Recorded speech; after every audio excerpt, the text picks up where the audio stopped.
Je vais commencer par vous poser une question. Est-ce que vous êtes déjà demandé si la Lune est là quand personne ne la regarde? Bon, je dois reconnaître que la question est déroutante. Pourtant, cette question est tirée des propos de l'illustre physicien Albert Einstein. En fait, cette question, Albert Einstein l'adresse à son futur biographe Abraham Pais lors d'une discussion au sujet de la mécanique quantique. Plus précisément, cette discussion porte sur le rôle joué par l'observateur en mécanique quantique.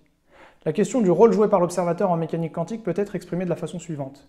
Est-ce qu'un observateur modifie l'état physique d'un objet quantique par la seule observation de cet objet? Là encore, cette question paraît forcément un peu étrange, car dans toutes les autres théories physiques, l'observateur joue un rôle passif. L'observateur occupe une position neutre vis-à-vis des phénomènes physiques étudiés, et c'est d'ailleurs cette neutralité qui permet de les étudier d'une façon objective. Pourtant, pendant plusieurs décennies, la question du rôle joué par l'observateur en mécanique quantique a animé nombre de débats et de discussions chez les physiciens. La mécanique quantique peut sembler inaccessible aux non-physiciens.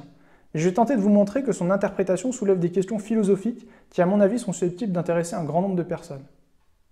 Alors c'est parti, lançons-nous. Qu'est-ce que la mécanique quantique? La mécanique quantique est une branche de la physique, une branche qui a vocation à révéler les lois physiques qui régissent le comportement des particules. Les particules sont des objets microscopiques dont la taille est inférieure à celle d'un atome. Il existe différents types de particules, et certaines vous sont peut-être déjà familières, par exemple les électrons, les protons ou les photons, ou encore les neutrons. Les particules sont les constituants les plus élémentaires de la matière. La mécanique quantique modélise leur comportement à l'aide de formules mathématiques ou d'équations. L'ensemble des équations de la mécanique quantique est appelé formalisme quantique. Ce sont ces équations qui permettent de prédire le comportement des particules lors des mesures, et elles le font avec une extrême précision. Dans certaines expériences, cette précision est de l'ordre de 1 sur 1 milliard, c'est-à-dire une erreur sur 1 milliard de prédictions. Autant vous dire que ce ratio est extrêmement faible. En fait, la précision des prédictions de la mécanique quantique demeure inégalée dans tout le reste de la physique, et elle est à l'origine de nombreuses applications technologiques. Mais malgré ce succès prédictif, une question reste sans réponse consensuelle. Cette question, c'est la question du sens physique qu'il faut donner aux équations de la mécanique quantique. Or, cette question est d'autant plus importante qu'elle porte sur les propriétés physiques des constituants les plus élémentaires de la matière. Et pour cette raison, la réponse donnée à cette question est susceptible d'impacter tout le reste des sciences de la nature. Voilà pourquoi certains des phénomènes observés à l'échelle quantique soulèvent des questions au sujet de la nature même du monde physique. Mais les réponses données à cette question ne sont pas toujours intuitives ni même intelligibles. Ainsi, de nombreux physiciens et philosophes affirment par exemple que la mécanique quantique balayerait littéralement la conception scientifique du monde que nous a fournie la physique moderne. Pourtant, ce cadre théorique s'est montré extrêmement fructueux, car il est à l'origine des nombreux succès scientifiques de la physique classique. Pour savoir s'il est si justifié que cela de s'en débarrasser, il faut d'abord se demander de quelle manière est-ce que la mécanique quantique se heurte à la vision scientifique du monde qui prévalait jusqu'à son apparition. Selon le physicien Jean Bricmont, la mécanique quantique soulève 3 problèmes fondamentaux concernant notre vision du monde. Premièrement, la mécanique quantique semble attribuer un rôle central à l'observateur. Deuxièmement, elle semble radicalement indéterministe. Et troisièmement, elle suggère l'existence d'actions instantanées à distance. Chacun de ces 3 problèmes fera l'objet d'une vidéo sur cette chaîne. Dans cette première vidéo, nous allons nous concentrer sur le premier problème, celui du rôle de l'observateur en mécanique quantique. Pour comprendre les fondements empiriques de ce problème, je vais commencer par vous présenter la plus célèbre expérience de la mécanique quantique. Il s'agit de l'expérience des fentes de Young, aussi appelée expérience de la double fente.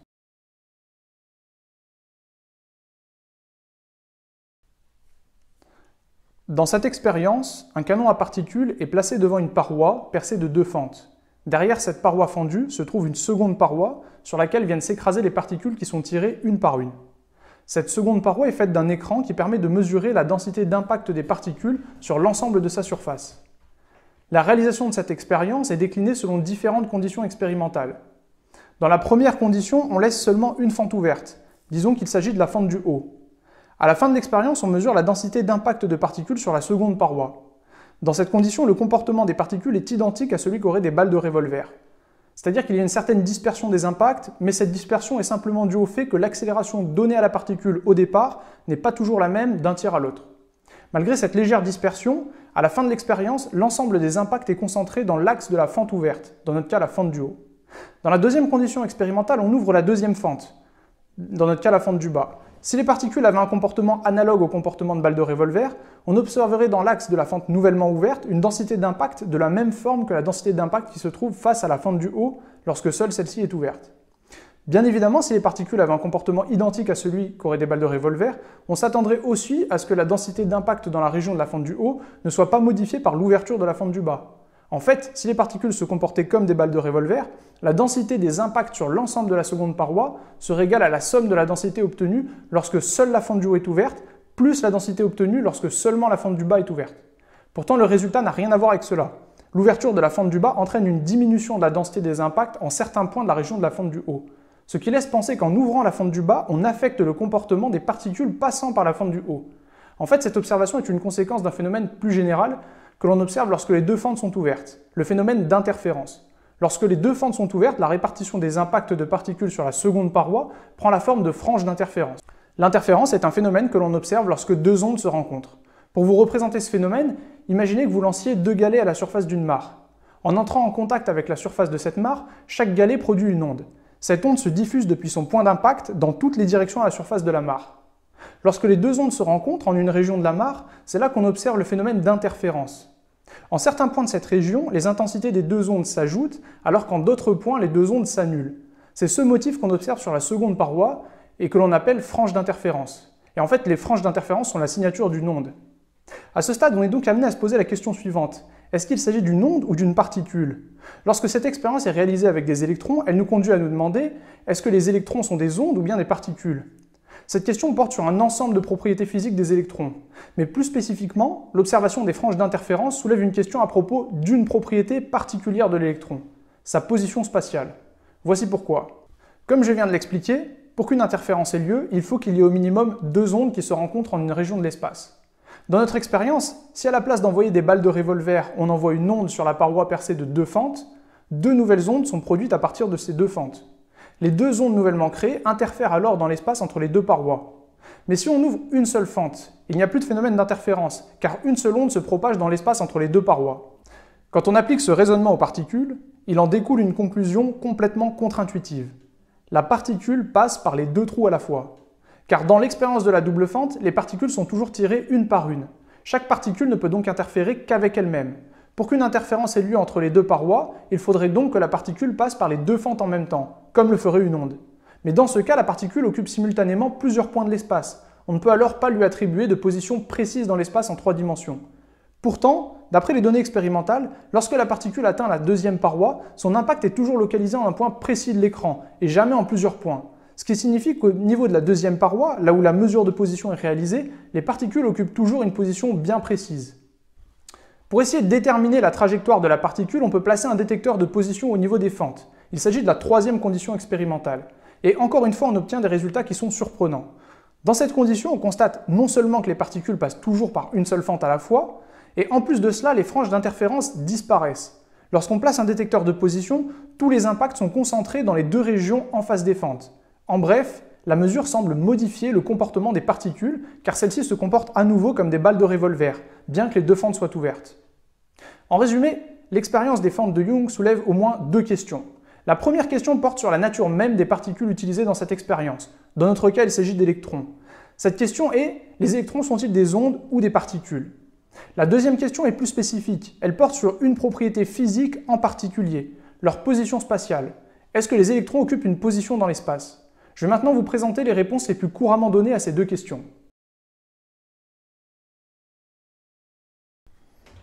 Ces réponses, ce sont celles de l'interprétation orthodoxe de la mécanique quantique. Cette interprétation est aussi appelée interprétation de Copenhague, car son principal théoricien, le physicien Niels Bohr, a longtemps séjourné dans la capitale danoise et en a dirigé l'Institut de physique de la ville. Il ne s'agit pas d'une école de pensée parfaitement homogène, il existe différentes variantes de cette interprétation de la mécanique quantique. Mais comme il n'est pas possible de toutes les aborder dans cette vidéo, je me contenterai de présenter l'école de Copenhague dans ses grandes lignes. La première question que nous avons tirée de l'expérience de la double fente est celle-ci. Les électrons sont-ils des ondes ou des particules? En fait, l'école de Copenhague ne tranche pas, elle répond de la façon suivante. En dehors de toute mesure, les particules se comportent comme des ondes, comme en attestent les franges d'interférence lorsque les deux fentes sont ouvertes, et qu'on ne place pas de détecteur de position au niveau des fentes. Par contre, dès qu'on effectue une mesure sur la particule, comme c'est le cas au niveau de la seconde paroi ou encore dans la troisième condition expérimentale, lorsqu'on place un détecteur de position au niveau des fentes, l'électron se comporte alors comme une particule. Cette double description est appelée dualité onde-corpuscule, et elle stipule donc que les électrons n'ont pas les mêmes propriétés physiques en dehors des mesures que lors des mesures. Le fondateur de l'école de Copenhague, Niels Bohr, parle de complémentarité au sujet de la dualité onde-corpuscule pour affirmer que l'image de la particule se comportant comme une onde est incompatible avec l'image de la particule se comportant comme une particule. Bohr dit que ces deux descriptions sont complémentaires. Mais comme le fait remarquer le physicien John Bell, il serait en fait plus adapté de parler d'incompatibilité que de complémentarité. Quoi qu'il en soit, il existe deux descriptions incompatibles des particules, une lors des mesures et une en dehors des mesures, car les particules n'auraient pas les mêmes propriétés physiques lors des mesures qu'en dehors des mesures. Maintenant, qu'en est-il d'une propriété physique en particulier, la position? Plus précisément, les électrons occupent-ils une position dans l'espace? La réponse à cette question peut être déduite de la dualité onde-corpuscule que je viens de vous décrire. La dualité onde-corpuscule stipule qu'en dehors des mesures, les particules se comportent comme des ondes. Or, une onde n'est pas localisable en un point précis de l'espace, elle se diffuse dans l'espace. Et donc, de façon cohérente avec cette description ondulatoire, les particules ne possèdent pas de position spatiale en dehors des mesures. Vouloir attribuer une position spatiale à une particule en dehors des mesures est dépourvu de sens, car c'est une propriété que les particules ne possèdent pas dans ces conditions. Par contre, comme on l'a vu précédemment, à chaque fois qu'on mesure la position d'une particule, le résultat de la mesure prend une valeur bien définie. Lors des mesures, les particules sont donc toujours localisables en un point précis de l'espace. Là encore, cette réponse peut être déduite de la dualité onde-corpuscule, car celle-ci stipule que lors des mesures, les particules se comportent comme des particules, ce qui implique le fait qu'elles soient localisables en un point précis de l'espace. En résumé, l'école de Copenhague produit une double description du comportement des particules. Et cette double description comporte des conséquences pour l'une des propriétés physiques des particules, leur position spatiale. Mais l'école de Copenhague n'en reste pas à la position des particules. Selon l'école de Copenhague, en dehors des mesures, ce sont en fait toutes les propriétés physiques communément attribuées aux particules qui ne s'appliquent plus à elles. En dehors des mesures, les particules ne sont pas seulement privées de position, c'est en fait l'intégralité de leurs propriétés physiques mesurables qui n'ont plus de valeur définie.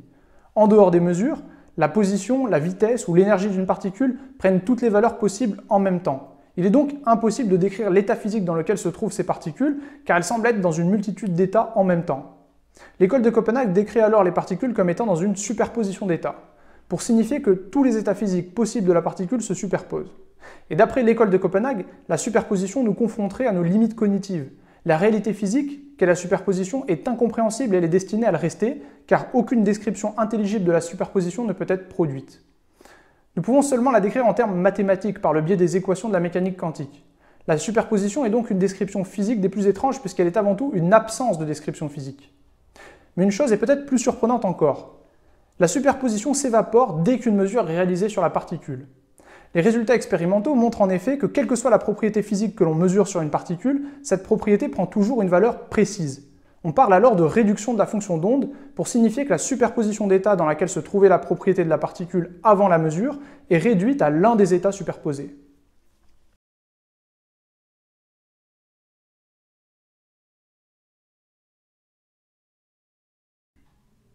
Pour comprendre ce qu'est la réduction de la fonction d'onde, il faut brièvement présenter le formalisme de la mécanique quantique. En fait, la double description des particules doit être rapportée à l'évolution temporelle de la fonction d'onde dans les équations de la mécanique quantique. La fonction d'onde est une fonction mathématique que l'on associe à n'importe quel système quantique. Un système quantique peut être composé d'une ou de plusieurs particules. La fonction d'onde permet de prédire avec une grande précision les résultats de mesure. Mais ces prédictions prennent la forme de probabilités. La fonction d'onde ne permet pas de déterminer le résultat exact d'une mesure. Elle fournit les probabilités associées aux différents résultats possibles de cette mesure. Ces probabilités sont très bien vérifiées lorsqu'on répète un grand nombre de fois l'expérience. Par exemple, le carré de la fonction d'onde fournit la probabilité de mesurer la position d'une particule en un point donné de l'espace. Si on répète un grand nombre de fois la mesure de position d'une particule, on constate alors que les probabilités données par la fonction d'onde correspondent très précisément à la distribution statistique des résultats obtenus. Malgré la qualité des prédictions fournies par la fonction d'onde, deux problèmes se posent. Le premier problème est très général. Il s'agit de la question de savoir quel sens physique donner à la fonction d'onde. La réponse de l'école de Copenhague est que la fonction d'onde est une description complète du système, mais qu'elle n'a pas de sens physique qui nous soit accessible, car la réalité quantique est inintelligible et le demeurera. La fonction d'onde prend un sens physique uniquement lors des mesures. Le second problème concerne l'évolution temporelle de la fonction d'onde, car l'évolution temporelle de la fonction d'onde est donnée par deux règles incompatibles. La première règle nous donne l'évolution temporelle de la fonction d'onde en dehors des mesures. Cette évolution est régie par les équations de la mécanique quantique, et plus précisément par l'équation de Schrödinger. Cette évolution est une dynamique linéaire, continue et déterministe.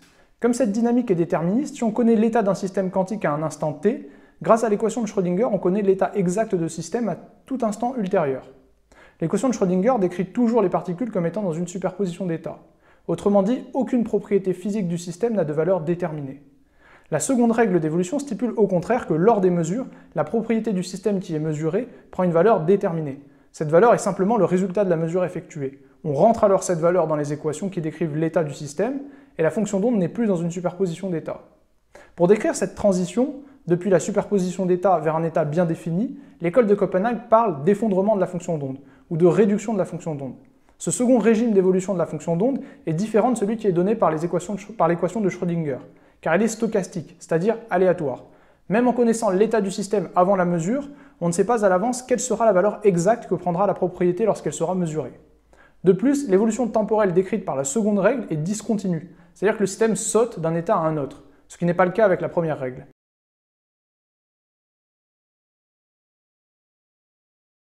Maintenant, on va aborder les choses d'un point de vue un petit peu plus conceptuel. Les systèmes quantiques n'ont donc de propriétés physiques définies que lors des mesures. Et ces propriétés dépendent des mesures que nous choisissons de faire, car seule la propriété mesurée prend une valeur définie. Comme le fait remarquer Jean Bricmont, cette théorie ne nous dit rien sur ce qu'il se passe en dehors des laboratoires et en dehors des mesures. Paradoxalement, dans la théorie de Copenhague, il n'y a pas de description du monde quantique. Seuls les résultats de mesure sont décrits en termes physiques. Plus précisément, ce qui est décrit, c'est la réaction de l'appareil de mesure, et il ne s'agit pas d'un phénomène microscopique, il s'agit d'un phénomène macroscopique. Cela revient à dire qu'il existe deux mondes. Un monde dont on peut parler, le monde macroscopique, le monde des appareils de mesure et des observateurs, et un monde dont on ne peut pas parler, le monde microscopique, le monde des particules. Tout ce qu'on peut dire de ce monde microscopique tient dans des formules mathématiques, qui certes nous fournissent des prédictions d'une extrême précision, mais desquelles on ne peut pas tirer une description physique du monde quantique. Étant donné qu'il y a d'un côté le monde macroscopique dont on peut parler, et de l'autre le monde microscopique incompréhensible, il n'y a pas de description uniforme des mondes microscopiques et macroscopiques. Cela signifie qu'on ne peut pas juxtaposer ces deux discours sans qu'il y ait un saut qualitatif lorsqu'on passe d'un discours à l'autre. Car ce sont en fait les lois de la nature qui changent brutalement quand on passe d'un monde à l'autre. Pour espérer unifier ces deux descriptions au sein d'une même théorie, il est nécessaire de définir la limite entre ces deux mondes. En pratique, on sait le faire, on distingue l'appareil de mesure du système quantique sur lequel on fait la mesure. Mais sur le plan théorique, on peut se demander à partir de quelle taille est-ce qu'un objet est macroscopique, et en tant que tel descriptible en des termes physiques. Est-ce à partir de 10 particules, de 100 particules, de 1000, d'un million, d'un milliard? Est-ce que l'école de Copenhague apporte une réponse à cette question? Cette séparation entre un monde intelligible et un monde qui ne l'est pas tire son origine de la dualité de l'évolution temporelle de la fonction d'onde. Comme nous venons de le voir, l'évolution temporelle d'un système quantique est donnée par deux règles, une lors des mesures et une en dehors des mesures. Une autre façon de formuler le problème est donc de se poser la question suivante. Qu'est-ce qu'une mesure en mécanique quantique? La réponse à cette question est nécessaire pour savoir quand est-ce qu'on applique la première règle et quand est-ce qu'on applique la seconde. Un enjeu majeur pour l'interprétation de Copenhague est donc de donner un sens physique au phénomène qui est au cœur de sa théorie, la mesure. Comme le fait remarquer le célèbre physicien John Bell, le problème de la mesure consiste à savoir où la mesure commence et où elle se termine. Concernant la tentative de définition de la mesure, on peut distinguer deux grandes variantes de l'école de Copenhague. Selon une première variante, c'est l'interaction entre la particule microscopique et un objet macroscopique qui fait s'effondrer la fonction d'onde. Cet objet macroscopique, ça peut être un appareil de mesure comme le corps de l'observateur. En fait, selon cette variante, peu importe l'objet physique, c'est la nature macroscopique de celui-ci qui importe. Autrement dit, ses dimensions. Ce sont ces dimensions qui provoqueraient la réduction de la fonction d'onde. Dans ce cas, définir la mesure revient à définir ce qu'est un objet macroscopique. Ce qui demande de répondre à la question suivante, à partir de quelle dimension un objet est-il macroscopique? Comme la réduction de la fonction d'onde est un saut qualitatif, dépourvu d'étapes intermédiaires, on est forcé d'introduire une frontière nette entre le monde microscopique et le monde macroscopique, alors même qu'il existe un continuum évident entre les deux. Par conséquent, la limite posée sera toujours arbitraire et donc problématique.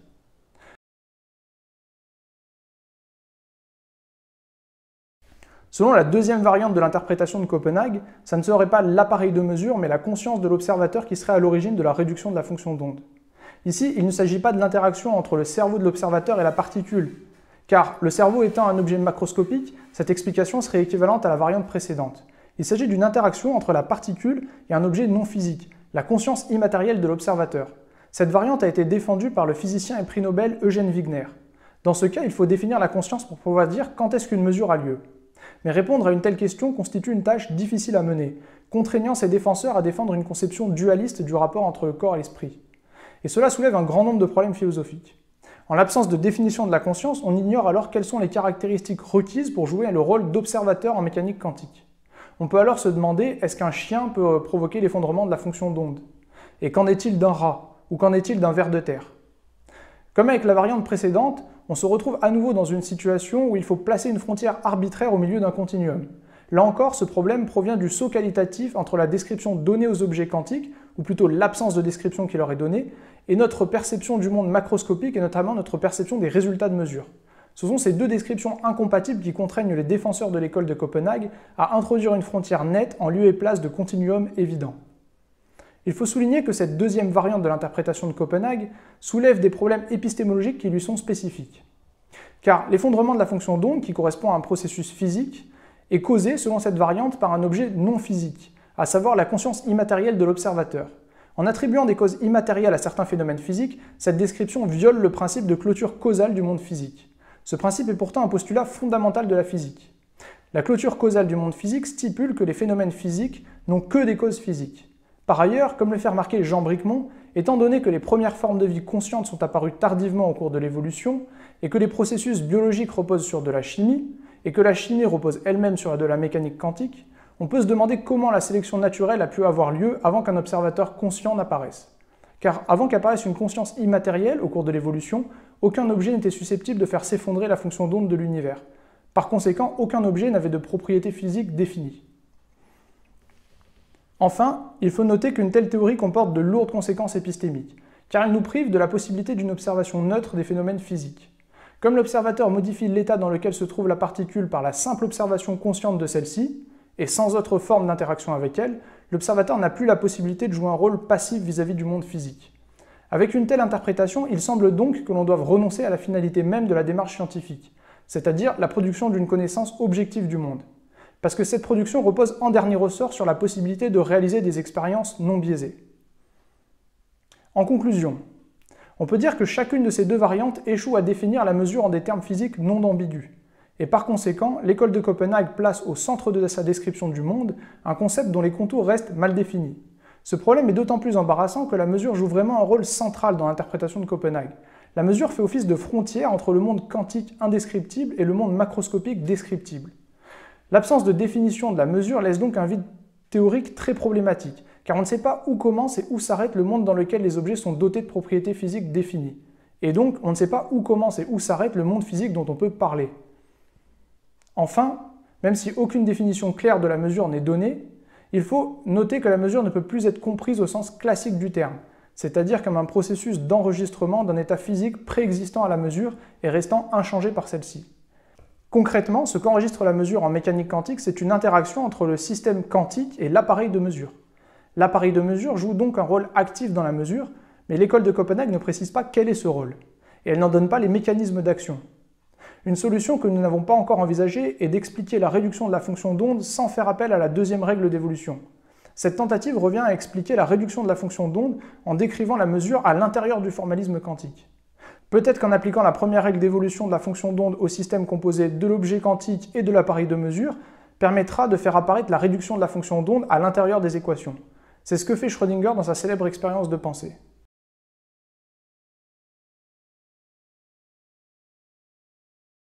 Dans l'expérience de pensée du chat de Schrödinger, un chat se trouve dans une boîte contenant un atome radioactif et un poison qui est libéré par un dispositif mécanique macroscopique si l'atome radioactif se désintègre. Le système étudié est donc composé de la particule radioactive, du système mécanique, du poison et du chat.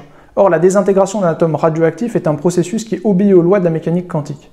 Dans cette expérience, on peut considérer que le chat joue le rôle d'appareil de mesure. S'il est mort, c'est que l'atome est désintégré, s'il est vivant, c'est que l'atome n'est pas désintégré. L'état du chat à la fin de l'expérience constitue donc le résultat de la mesure, car il est parfaitement corrélé à l'état du système quantique, c'est-à-dire à l'état de la particule radioactive. Du point de vue des équations de la mécanique quantique, cette corrélation parfaite s'explique par une propriété du formalisme, l'intrication.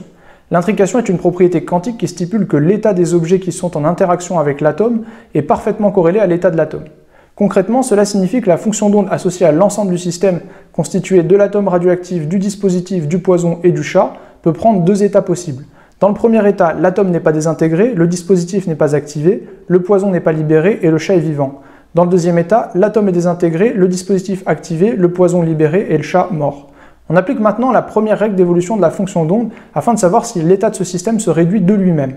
Selon la première règle d'évolution de la fonction d'onde, l'atome se trouve dans une superposition d'états. L'atome est à la fois désintégré et pas désintégré. Du fait de l'intrication, la superposition d'états de l'atome radioactif se transmet aux autres objets qui interagissent suffisamment longtemps avec lui. Le système global est donc lui aussi dans une superposition des deux états décrits précédemment, c'est-à-dire l'atome n'est pas désintégré, le dispositif pas activé, le poison pas libéré, le chat vivant, et l'atome désintégré, le dispositif activé, le poison libéré, le chat mort. Concernant l'état du chat, le formalisme quantique prévoit donc qu'à la fin de l'expérience, le chat est simultanément mort et vivant, c'est-à-dire dans une superposition de ces deux états. À la fin de l'expérience, le chat qui joue ici le rôle d'appareil de mesure n'indique aucune valeur déterminée, car il n'indique pas si l'atome est désintégré ou non. Deux conclusions peuvent être tirées de cette expérience. Premièrement, l'état du système n'a pas été réduit. On ne peut donc pas expliquer la réduction de la fonction d'onde à partir du formalisme quantique. Cette expérience de pensée réfute la première variante de l'interprétation de Copenhague, car l'interaction entre un appareil de mesure et un système quantique n'entraîne pas la réduction de la fonction d'onde de la particule si on ne postule pas la seconde règle d'évolution. En fait, l'application de la première règle au processus de mesure ne permet pas d'expliquer la deuxième règle, même en incluant les objets macroscopiques dans les équations. La seconde conclusion est que le formalisme ne prédit pas le résultat de la mesure, car les équations de la mécanique quantique prédisent que, compte tenu de l'intrication, tous les objets macroscopiques se trouvent dans une superposition d'états, même les chats et même les appareils de mesure, et même la Lune comme Einstein le fait remarquer. Pourtant, au niveau macroscopique, une observation directe de l'état du chat est possible, et elle permet de se rendre compte qu'il est soit mort, soit vivant. La description de l'état du chat par le formalisme quantique est donc incomplète, car une simple observation permet de raffiner cette description, et il en va de même pour n'importe quel autre objet macroscopique. La conclusion de Schrödinger est qu'au niveau macroscopique, la mécanique quantique produit des descriptions incomplètes, et donc qu'à l'échelle macroscopique, il faut introduire de nouvelles variables pour compléter la mécanique quantique. Dans le cas du chat, la variable à introduire, c'est l'état réel du chat, à savoir mort ou vivant, et qui existe indépendamment de l'observation qu'on en fait. Si la description des objets macroscopiques par la mécanique quantique est incomplète, on peut légitimement se demander est-ce qu'il en est de même pour les objets microscopiques que l'on ne peut pas observer directement. Si tel est le cas, et c'est ce que pensaient Einstein et Schrödinger, il faudra alors introduire de nouvelles variables dans la mécanique quantique. Nous verrons ce que cela signifie dans la prochaine vidéo. Nous verrons que Schrödinger et Einstein défendent une interprétation statistique de la mécanique quantique. Il s'agit d'une interprétation intuitive qui a le mérite de régler un nombre important de problèmes théoriques, mais qui se heurte aussi à certaines difficultés. En conclusion de cette longue vidéo, voici les points qu'il me semble important de retenir. Premièrement, les résultats de l'expérience des fentes de Young laissent penser que l'observateur ou la mesure influence le comportement de la particule, au point que les propriétés physiques des particules seraient radicalement différentes lors des mesures par rapport à en dehors des mesures. Ces observations constituent en quelque sorte le socle empirique du problème de la mesure ou du problème de l'observateur. Deuxièmement, à travers la superposition d'états, l'interprétation orthodoxe de la mécanique quantique s'interdit toute description physique du monde quantique, au prétexte que ce monde serait inintelligible et serait destiné à le rester. L'école de Copenhague décrit seulement les résultats de mesure, qui en réalité sont des phénomènes macroscopiques. Ainsi, les équations de la mécanique quantique n'acquièrent un sens physique que lors des mesures. Ceci nous amène au troisième point.